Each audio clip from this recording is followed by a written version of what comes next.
श्रीराम समर्थ। मी सौ संपदा रंब वाटवे वास्तु संपदा यूट्यूब चॅनलवर तुमचं सर्वांचं स्वागत करते।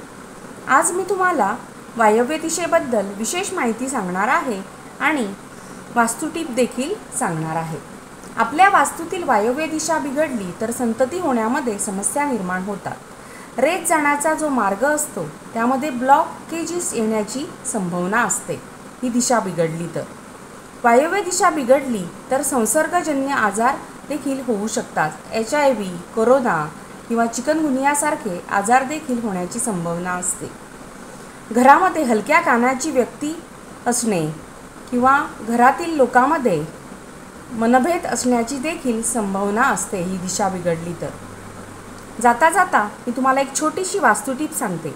आपल्या पूर्ण वास्तूच्या वायव्य दिशेला राधाकृष्णाचा फोटो लावावा A3 साईजमध्ये।